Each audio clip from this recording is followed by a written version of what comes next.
Hello Internet! I'm back after a long break, and today I'm here to give you some tips and tricks about lab coat Android 21. Before I go on to the guide, how about a quick elevator pitch? Does she have oppressive mix-ups? Check. Does she play neutral well? Check. Does she have support value for any team? Check. Does she have high damage? Check.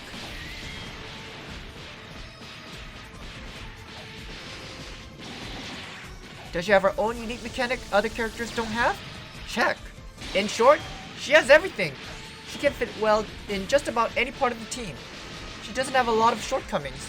She doesn't have a frame 1 invincible reversal aside from her level 3s, which is kind of common in this game. Her normals are good, but not brilliant. Her side switch routes usually require a special move or super, which isn't a shortcoming. I'm just really grasping here. So let's just say she's really good.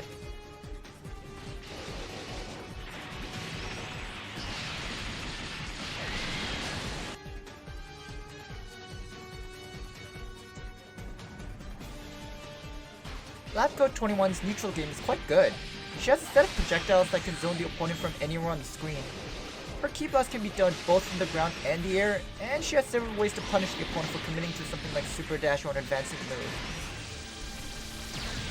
Like most beams in this game, she can throw on full screen and jail into vanish for pressure.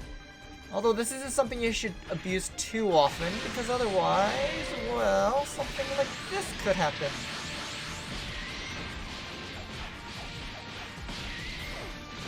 Her ground normals are good, but not brilliant for neutral.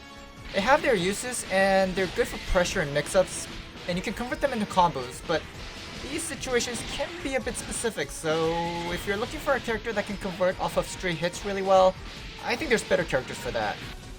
Not saying LabCo 21 is bad at it though, she's just not the best at it. Now I have to mention her air slicing moves. They can go through other key blasts, and they're a great way to get your turn started if you have assists. You can even combo off of it on hit, with either an assist or a vanish. It's one of those moves that you want to surprise the opponent when he or she isn't expecting you to pull this move out.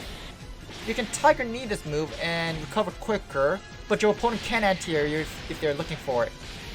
But that's the thing, they'd have to look for it, which in turn would make it easier for you to get in without having to commit. And it's easier to get in because if your opponent's looking for it in neutral, they're putting all their focus onto it. Well, then they're probably not going to expect you to try to get in with other methods. The quarter circle back version is also invincible to air moves on frame 1, so it makes it a great anti-air. If for whatever reason the opponent appears behind you, it'll suck them into the vortex as well.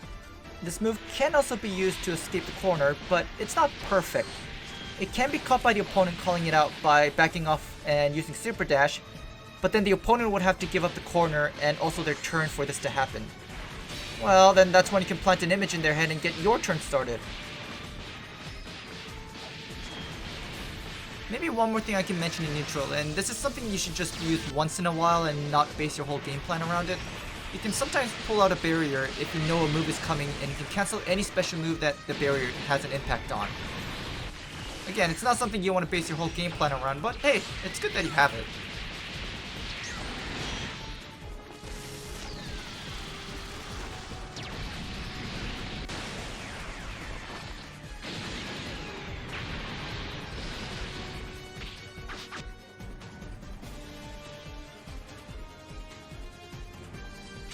If you wanted a character that has great mix-ups, then look no further than LabCo 21. She has among the most oppressive pressure game out of the entire cast, having up to 6 low-hitting moves to an unreactable command grab super. She can do the somewhat universal mix-up in the corner, super dash with assist to either go air dash overhead or land into low. She is exceptionally deceptive at this because she also has a standing light that hits low. Usually the biggest indicator of a low hitting move coming is either a crouching or a sliding opponent, so you can catch your opponent low with this. Speaking of low attacks, she has low attacks in her stomps, as well as her forward heavy. EX Stomp especially launches your opponent and lets you convert into a combo, and the same can be said if you catch your opponent with the forward heavy, which can lead to a standing heavy for a combo.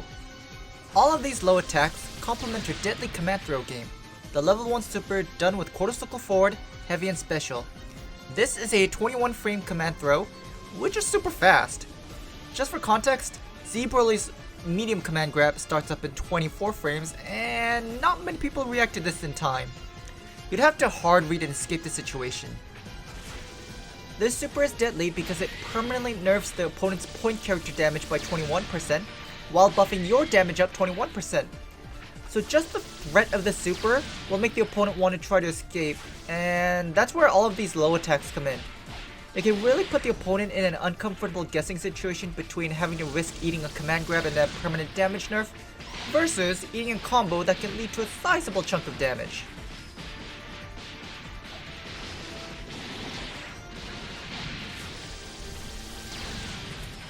And if that's not enough, she has a regular command grab that can also lead to the super. And of course, she has the universal high-low mix-up with their forward medium and their mid-level block strength, or this conversion can lead to the super.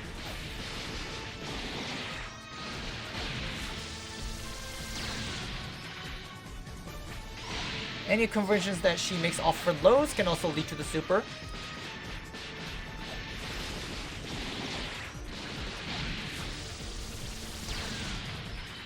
She can Dragon Rush into the super.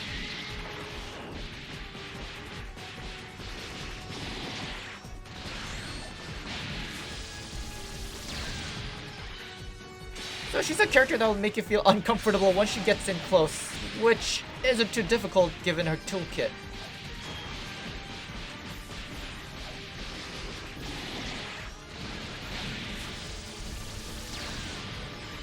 And if the opponent's health is low enough and you have enough meter, you can just gamble this command grab and go straight DHC to other supers.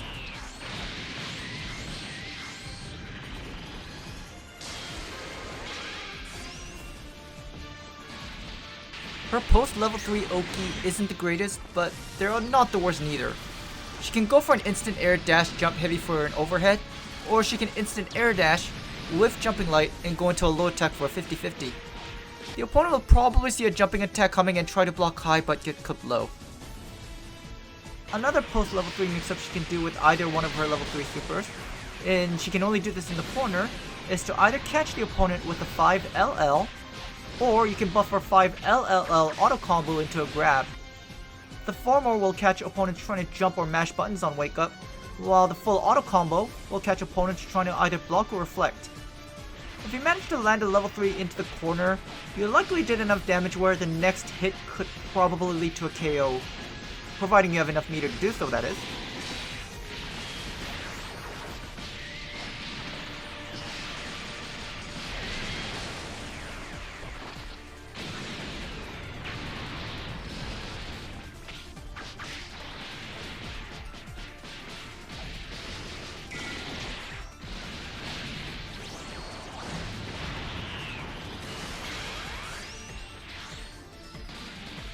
Her mix-up game becomes even more deadly when she has sparking turned on.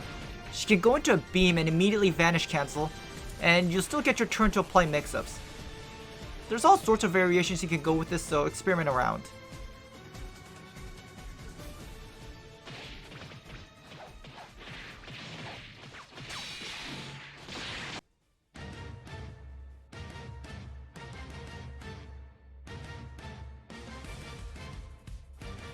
If her toolkit as a point character wasn't enough to convince you that she is the ultimate Dragon Ball FighterZ character, then maybe you should look at her synergy given to any team.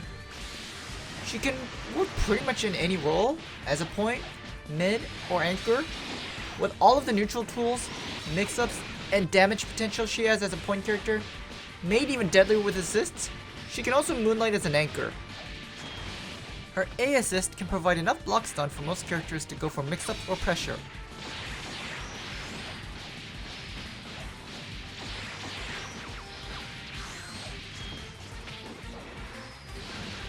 It can also be used to extend combos before or after knockdowns.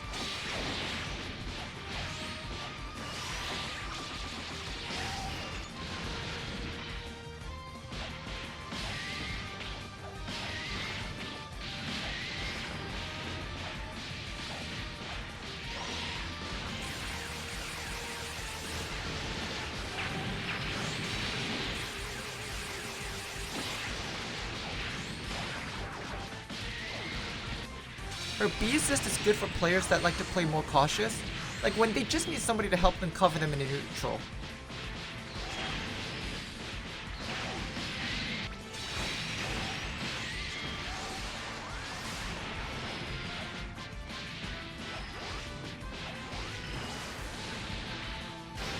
Also amazing to use to protect yourself on your opponent's wake up, like if you anticipate a reversal coming.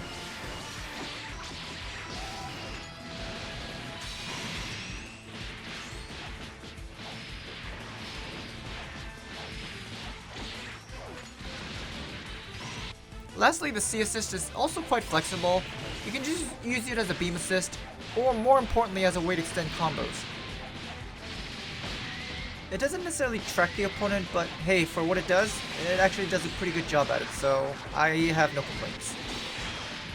As a point character, I feel she's flexible enough to be used with any assists. Beams or forward advancing assists can really help her get her offense started. Just make sure each of them provide enough block stun, which I think most commonly used assists are.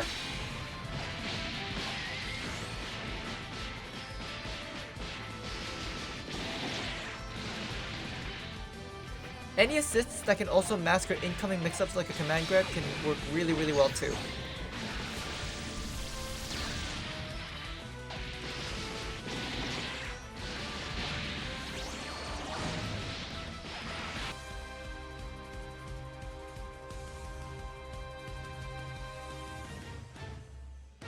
Some cool things I didn't mention yet, but you can actually extend your combo off of her gigantic orb level 1 that can be done with quarter circle forward, light and medium. And you can do this if you just want to squeeze that extra little damage. Just be aware that any supers that are done after this one will be scaled, so I would only resort to this option if you really need to squeeze that extra damage in. Otherwise, I think it's better to just DHC into your other characters.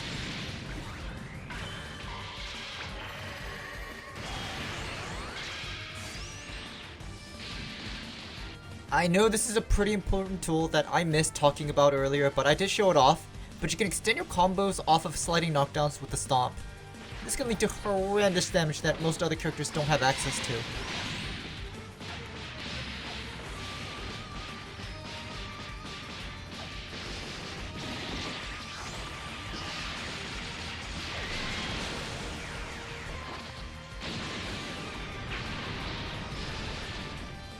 I mentioned Lab Coat 21's barrier earlier, but here's another usage for it.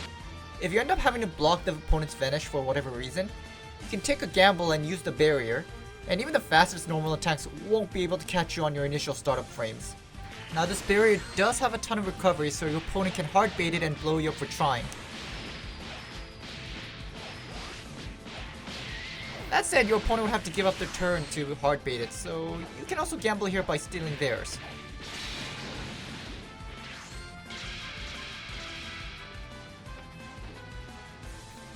Alright, and that pretty much wraps up my short demonstration.